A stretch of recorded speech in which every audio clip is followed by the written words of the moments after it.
Happy holidays, everyone. Scott Burry here. I'm going to do my next fireside reading from a book I edited a couple of years ago. This is called The Brisling Code by J.L. Oakley.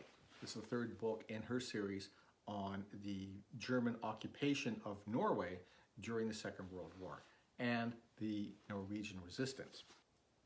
And the main character is Thor Haugland, who is a skilled draftsman, but is also working as an underground resistance operative. So, chapter 9. As the inspector at the table motioned him forward, Haugland mentally counted down from 5 to 0 to calm himself. He gave his papers consisting of his identity card, Gresson pass, and work permit to the man.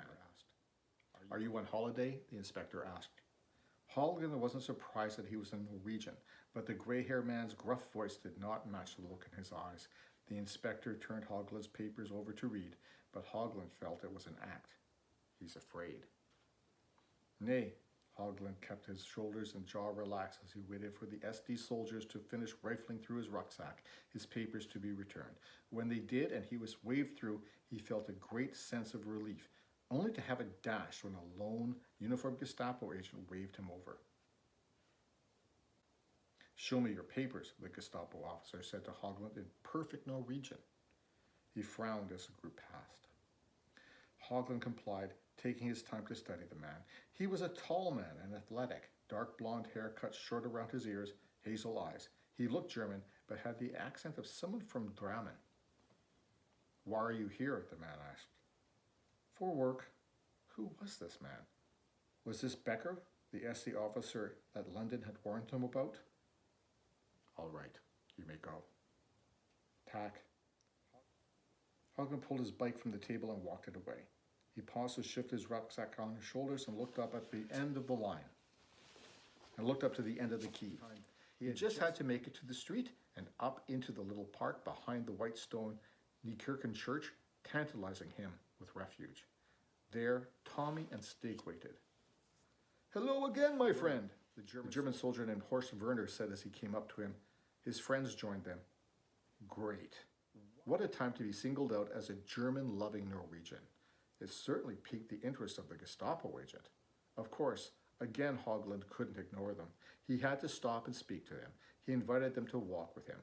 At the top of the quay, a small black pickup truck with a wood-burning furnace on its back entered from the main street and made its way down toward the ferry, passing Haugland and the soldiers.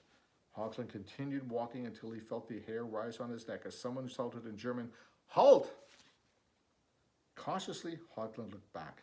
He watched in horror as a man and a woman ran from the checkpoint line to the truck and piled into the back. The truck took off, its tires squealing as it charged toward the entrance to the main street.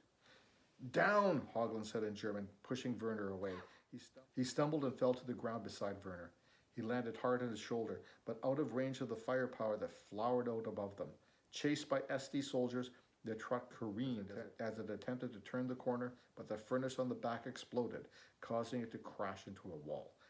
Fragments of burning charcoal fell on the luckless passengers in the back. The man in the back jumped off with his clothes on fire. The driver tried to escape on the passenger side of the cab. SD soldiers shot them both down in a flurry of gunfire. The woman hung senseless over the rim of the truck back.